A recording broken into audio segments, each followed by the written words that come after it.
I think Bitcoin is going to be over 700,000 Great British pounds per coin in under 5 years' time. I have an issue with the entire concept of cryptos and Bitcoin and so forth. Because the debt levels of most sovereign nations is just way too high. So I think there is going to be some type of reset. Okay, so we're moving into this completely new environment, but I can put my hand on my heart and probably risk everything and say there is no way it's going to be decentralized without any government involvement. Of course it's not. It's not going to be a currency, it's a store of wealth. But can we have a bet? Can we have a bet? I don't often bet, but what do you think? Yeah. Let's have a bet for... Dude, I need 3 years' time. I need it to be a halal bet. A halal bet? How do you do that? A sportsman's bet, like a handshake. There's no. It could be like a handshake, or we donate the money to charity. Yeah. Okay. Cool. Dude, £100 of charity. Which charity? What charity? I can be any charity. Not the ADL Foundation for you two. £100. Okay. I think. Okay, so let's do the bet. It doesn't matter which charity. I think Bitcoin is going to be over 700,000 Great British pounds per coin in under 5 years' time. Sorry, say that again. £700,000 per coin in 5 years' time. In 2030. For Bitcoin? Yeah. 2013. What's the current price in pounds? 63,000 today. No, Frank, okay, no. So tenfold. I don't disagree with that, to be honest. Why aren't you pioneering? No, it's not that. I have an issue with the entire concept of cryptos and Bitcoin and so forth. What I would say, going back to the mining point, only 21 million can be mined, right? Correct. After that, the whole corpocracy thing that you mentioned is sort of out the window. Everything else, right? If you're Joe Bloggs and I've saved some money, right? I can put it in the bank and I can make 3 or 4%. Yeah. Inflation is talked about, and they target 2%. In the basket of goods that they talk about for the retail price index and the consumer price index, what isn't included in there? They include the price of a pint of milk and a loaf of bread. What's not included in there? Significant assets. Houses. Houses and other very significant assets. And ultimately, if you're saving up money and you want to be able to afford a house at some point, and house prices are going up faster than the rate of inflation about this sort of imaginary basket of goods. The real rate of inflation, when you include everything, is much higher than they're reporting. But they don't want to tell you that because then you would know that your savings are actually being eroded at a rate much quicker than you think. So that when you're making this 8-9% on the S&P 500 thinking you're flying, you're making 2%, really. Because the value of the money's gone down. And so it's an asset class that you can put into. Yeah. I'm not saying that it's not. It is a little bit unstable at the moment. Unstable at the moment. Once it reaches a maturity of adoption, and once it becomes harder to mine, there is only a certain amount of them. Correct. So as a store of wealth, it's going to be extremely valuable, and it's going to hold its value because it can't be eroded by people turning on the money printers. It's an interesting point because some financial institutions in the US are starting to release funds that invest directly into Bitcoin I'll caveat that for professional investors only at the moment, but people are warming up to the crypto space. Yeah, I agree, but when you got only 21 million, all right, in potential issuance of Bitcoin, okay, and yes, the value could go it will go astronomical, all right. You still got the problem of mercantilism, okay? So you've got immense power in only those people who hold those particular coins. That's true. Now there are big holders. They call them whales, actually. Correct. There are whales. Yes. Satoshi Nakamoto is a whale, the original founder. No one knows who he is. They speculate it's Elon Musk or one of his cronies. It's not Elon Musk. It's not him, but it was one of the original PayPal guys, basically. It's quite cool to speculate. But it's good that he hasn't come forward and said, like, whoever it is, he or she, it adds to the mystery of it, and it sort of cements its value, the fact that the actual founding person hasn't come forward and said, I'm the big I am. Or it could be... Putin. No. That is a genuine theory by Dan Pena, who's this like old dude that just absolutely goes in a rant. and he gets people to pay £10,000 to go on these courses. And he just swears at them all and just tells them all idiots. Yeah. And whether it's Donald Trump or... Yeah. But just coming back to mercantilism. So essentially the rich, or top class of the rich, have hoarded most of the Bitcoin. There's now a fixed supply of 21 million. The price has rocketed up. The rich have become richer. And in fact, going back to the point you were talking about earlier in terms of inflation and the poorer... the lower classes being unable to match that because most of their wealth is in savings. There's just a bigger and bigger gap between the rich and the poor. Is this what you were coming to in terms of mercantilism? So, no. Well, that will happen with or without Bitcoin. Okay. Yeah. Any asset class, right? Any asset class. Yeah. The thing is, because we've moved into an economic age with, dare I say, very little trade barriers, to be honest, despite what President Trump is doing right now. Okay, but for the most part, there's been very little trade barriers.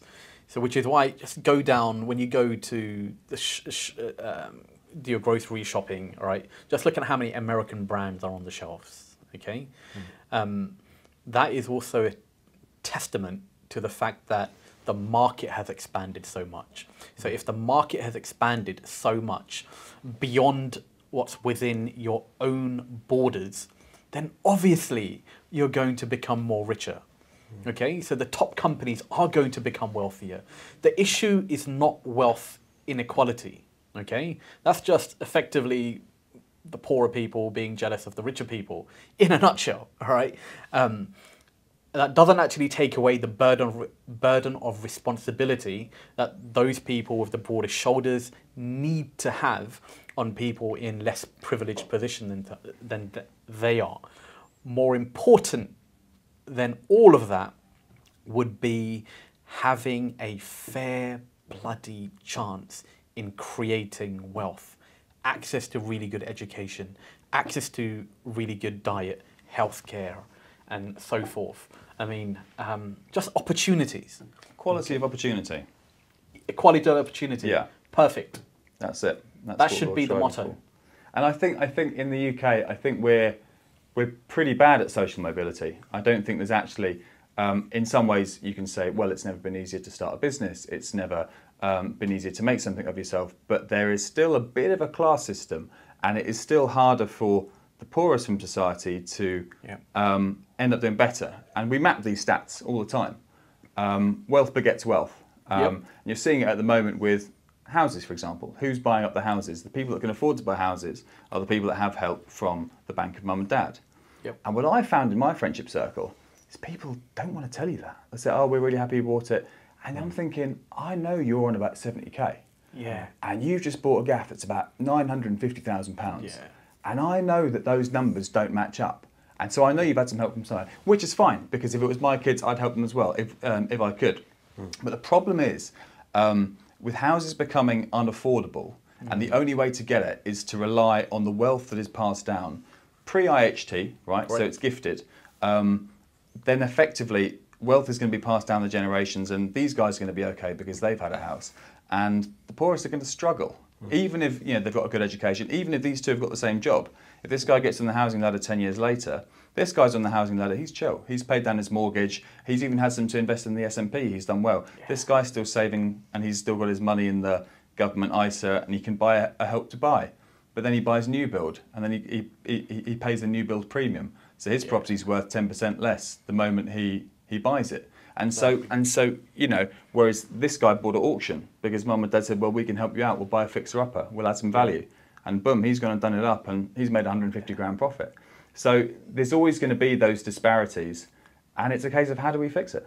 How do we make it a bit, without saying to people, you can't get private tutoring for your kids, we're going to cap what you can give them, we're going to ban nepotism, we're going to ban private schools. How do you make it, without taking people's freedom away, how do you actually make it fairer? You're totally right. So among the things we bang on about, okay, is wealth preservation. Okay, so fortunately, most of the people in the UK, all right, or a larger chunk in contrast to the prior to the economic boom, I would say since 1970s onwards, okay, they've benefited from the rise in property prices, okay, purely because of government economic policy, okay, so positive there in relation to government economic policy, although it was relatively, in the grand scheme of things, short-sighted, because now you've got this huge debt problem. But anyway, I can go on a tangent, but having said that, our parents who've been able to buy homes during that particular era, they need good advice in how to preserve as much of their wealth as it transfers from their generation to the next generation. You gave an example where parents during their lifetime have actually given some cash to their children, okay? We know many scenarios where you give wealth in that particular manner. Just quickly, this is the smoothest transition into an ad I've ever seen. It's fantastic. All right, thank you very much. All right, so we need to clip that and make it short, and then make it into an ad. Right. I lost my train of thought, James. Right, so effectively, you lend money to your children. Sorry, you give money to your children, and heaven forbid you die within 7 years, you're screwed. All right, because that money that you've given is outside of your estate. It's in the estate of that particular child. Who's HMRC going to come after to pay the inheritance tax? Child. The child, especially if the parent's estate is insolvent now. They're going to come after the child. Absolutely. And the child, all right, has bought a property with that money. Okay? So that's going to be a great conversation between Mr. and Mrs. Oh, they've just got a 5-year fixed. It's in the first year, it's a 5% exactly. early repayment charge. Tell me about and then they've got to sell the house and go back to rented accommodation. Oh, it's nuts, man. It's terrible. It's nuts. But I think that here's an interesting question. It's the 7-year rule at the moment. Yeah. UK government skin, right? They need to. They've pledged that they won't tax the working person. It doesn't actually leave them with a lot of options. Correct. And they've tried a few and they've been really unpopular. Where do you think they might go with the 7-year rule? Do you think it might become a 10-year rule? Do you think it might become a lifetime rule? Because if you ask people from overseas, the 7-year rule to them, they're like, but you've gifted the money and it's just, you can just do that? It's very, very alien to like the Swiss, for example. My dad was talking to his friend who was Swiss and he said, it's just bizarre. They've got their own set of rules. And I think we've got a few things that we take for granted, the 7-year rule being one of them. And there's other things you can do around the 7-year rule. You can put it into, if you want it to be completely inheritance tax free, you can put it into a BPR fund, right? Correct. Are those still the rules? 2 years? Yes. Yeah, and you can get an insurance wrapper. Yeah. You might never get the money back because BPRs is all AIM stocks and it's a load of rubbish, like the ones that I bought, 90%, 95% dip. So this is what happens. Alternatives. This is what happens when you don't get advice. All right. You get into a situation like James. So, all right, if you go into the right type of BPR or BR qualifying environment, your focus is going to be on capital preservation. You're not going to have the same level of volatility and nonsense that this guy actually suffers from. Okay. None of my clients have actually lost money to the extent that it goes, it's completely gone defunct. I think one of my clients has probably lost around, not lost, it's just in that volatility space right now. I think it's down like 8 to 10% or something, okay? But the goal is capital preservation. Bear in mind, IHT in this situation, for this particular event, would have been a 40% tax. So it's 32% up. Correct. Very good. Sorry, Prajesh. I think coming to what the government could change on the rules, I mean, I've given up on trying to second guess what they're going to do. But there has been rumours before about aligning capital gains tax to income tax rates. Yeah. And in fact, they lowered it. Yeah. They lowered it to match the CGT rates. I forget what it is. So it was originally a higher rate for property owners, 18 and 28%. And then there was a separate tax regime for other assets. Correct. Which was from 18 and 24. So what was it, 10% and 18% and then 28%. I mean, I am a raging capitalist, but it does make sense because you've made this money oftentimes, like, yes, if you've built a business I understand that's completely different. It's blood, sweat and tears. You've not taken a salary. There are those situations, and those people would argue it's grossly unfair. But for every business owner that's done very well and wants an exit, there's also someone that's sat there and they've put the money in the market that does the thing and it goes up, or they put it in the magic coins like I did. And then the capital gains tax rate that they're being charged is less than the person that was slaving away 10 hours a day, 5 days a week, 48 weeks of the year. But they get national insurance on top, which really annoys me. National insurance, right? They've got income tax, which the top rate's 40%, 40%, and then they've got national insurance on top. What is national insurance? It's tax. Why don't they just lump it all in together and call it 50% tax? Why are you trying to like separate it? Trying to say, oh, we've got a top rate of 40%. No, we don't. It's so 50%. I think it's an infrastructure issue, right? So HMRC it's a scam. No, it is. It's a form of scam because the actual effective tax rate is 50%. But when you say it to people, they'd be really upset. So when you say it's 40, and then you've got this other little one to pay, which is national insurance, they think, oh, it's kind of like an insurance policy. I guess I'll just have to pay. It's just stupid. It's all one big tax, and you should just call it what it is. Yeah. It is one big tax, and I think the previous governments have tried to combine both of those into one particular tax. Okay. Did people get upset? No, it's not about getting upset. Just talking about it. You're just internally, they just found it incredibly challenging to actually do. And from what I recall, the biggest challenge was around internal infrastructure, the changes in legislation, and also changing in systems in monitoring all of this sort of stuff. So we're working on a very outdated tax system. Correct. It's a huge manual. Yeah. I mean, if it was printed out, it would be thousands of pages. Wow. I think.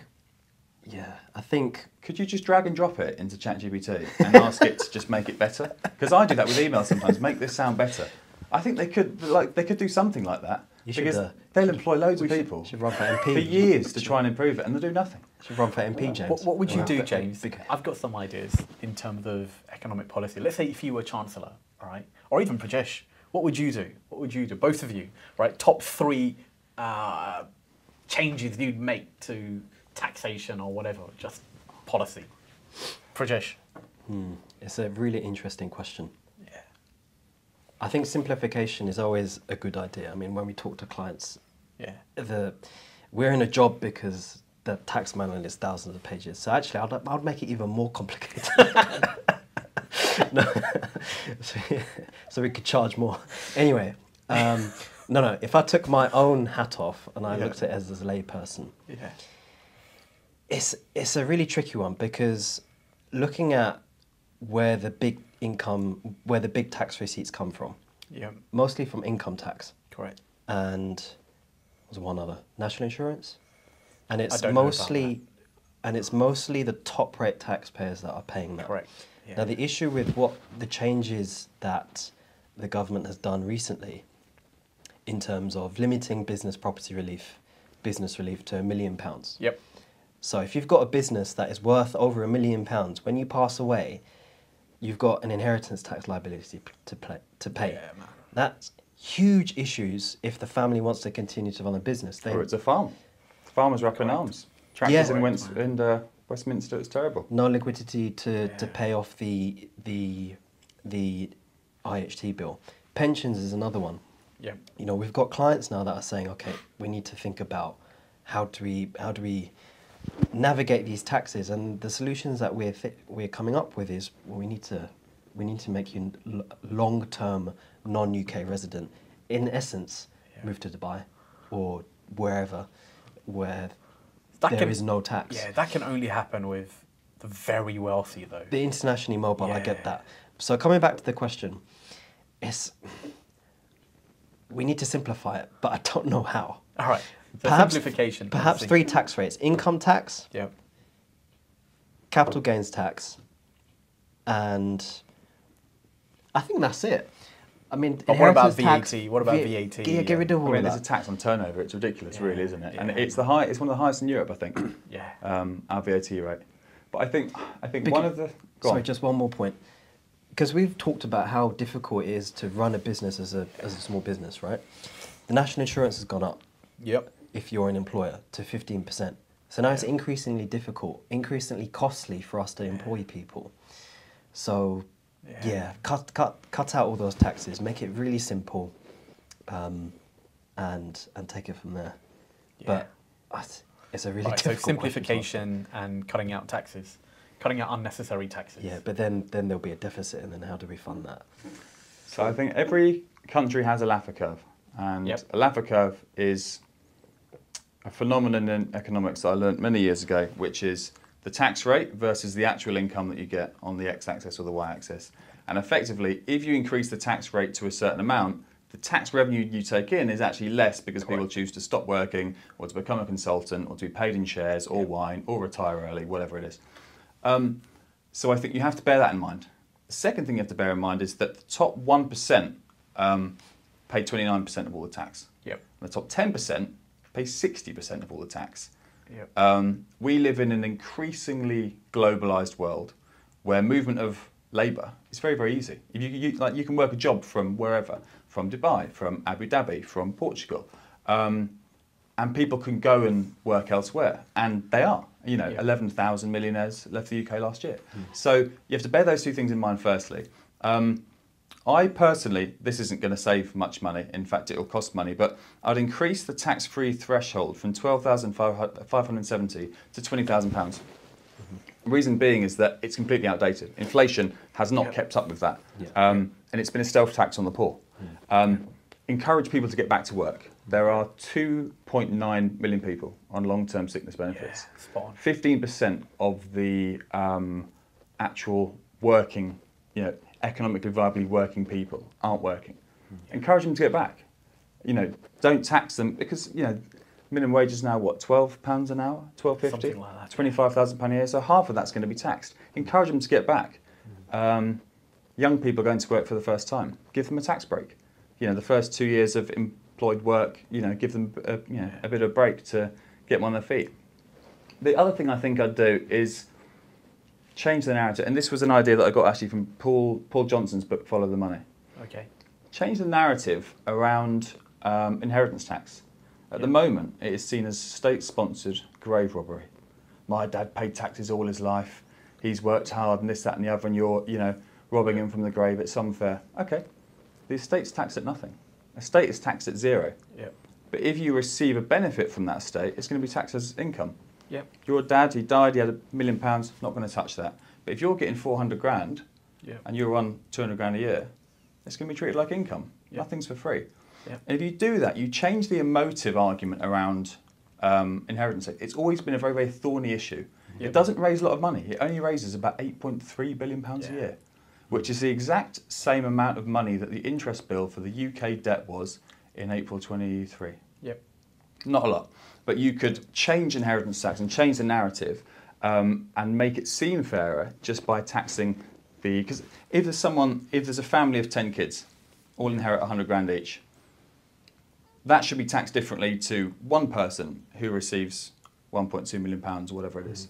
And so I think changing the narrative around that will ease up the emotional argument that a lot of people have against inheritance tax. And then, capital gains tax to be treated the same as income because it's only fair. Tax on wealth accumulation, often through doing nothing, should be treated as the same as people working. So. Do you want to wrap up with your thoughts?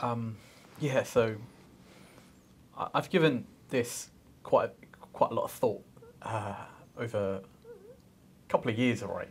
What would I do? Right, and I've written a whole lot of stuff. And a few things have just gone out of my mind and are in my tablet. But anyway, among the things that I recognise, just exactly as you do as well, James, we have far too many people who are economically unproductive.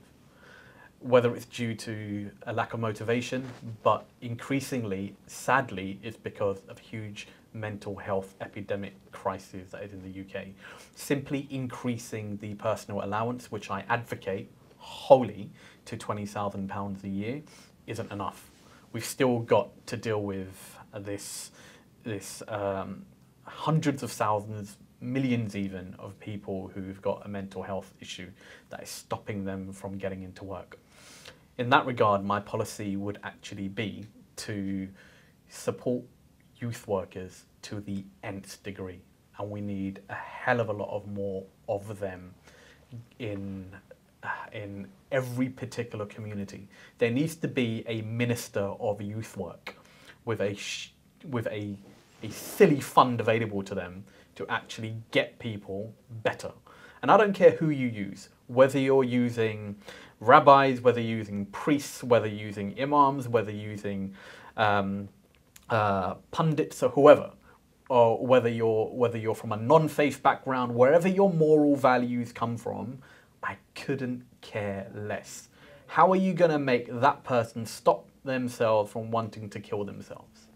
Okay, I think once you get that done, okay, then we can give young people and potentially those people who have the ability to be economically productive a chance to actually enjoy life and enjoy the potential of work. I think that is a must. That must be done. How are we going to fund that? That's another issue. Okay, because it's not going to be cheap. Okay, among the things that I would also look at is we need to also look at companies in taxing companies fairer. I am actually against corporation tax. I don't see why you need to actually charge corporation tax on an inanimate entity. If you're going to charge tax on the actual company, charge it at on the directors, the shareholders for extracting that wealth. Yeah. But I think companies should actually give or get incredible concession for the investments they make in their local community. And that's how it could actually be funded. Now, in terms of, let's say, the negative impact they have on society, okay, you need to reevaluate the business rates, increase their business rates, because that will be a fairer way to assess, are they polluting the local economy or the local community in whatever way. So your rate could be dependent on your SIP code on Companies House or something like that? Correct. What the company does? Yeah, totally. Yeah. And that needs to be evaluated, I would say, every 5 years or so. And so you've got like EIS for individuals where they can invest and they get sort of certain tax breaks for investing in certain industries. Corporations, rather than being taxed on profits, can invest profits into community enterprises, which boost the local economy that they serve and make money out of. 100%. Not just the local community, all right? That would give a certain type of tax credit, but I'd take it one step further, okay? Let's say the directors themselves, okay? The ones in power, the board of directors, okay? If they make a concerted decision to actually support their employees, all right, maybe they get a tax break on their personal income. So they don't pay 45% tax, they pay 30% tax. Because that wealth is now gone to get that person who's, let's say, in HR right now, incredibly ambitious, pay for their new training that can move them into a senior managerial role. Or pay that apprentice, all right, into an HR role or whatever. Okay. I think that should be looked at a lot more closely. I think corporations would then have a far greater, especially the larger ones, would have a far greater, let's say, view of public perception. Okay. I see. So effectively reinvesting your profits in tax efficient ways that actually end up benefiting the economy rather than profits just being extracted by shareholders. 100%. And what is that going to do to the brand value? You make them seem pretty good. Exactly. And are you going to buy for them? Yes, you are. You will. So you can become the new ESG. Exactly. Exactly. So on that note, on that note, guys, thank you very much for tuning in. There's so much we haven't talked about. No, I know. We should do another one sometime. Yeah. Right. James also thinks pensions are scams, right? Pensions are scam. We didn't talk about. They've just changed the rules. We didn't talk about interest rates. Forms part of your estate, tax at 40%. Okay. James is wrong. Please, audience. James is wrong. And also another disclaimer. I did say earlier in the video, I agreed that Bitcoin is going to go sky high as well, right? Don't take that to heart, please, all right? We were talking about economic policy. Don't invest in Bitcoin just on the back. Just on the back of what I just said or what James had said or what Prajesh had said. But if you do decide, he knows what he's talking about. So, well, he pretends to know. So, yeah, there we go. I pretend to know. He's pretending very well. Okay, thank you very much for tuning in. Until next time.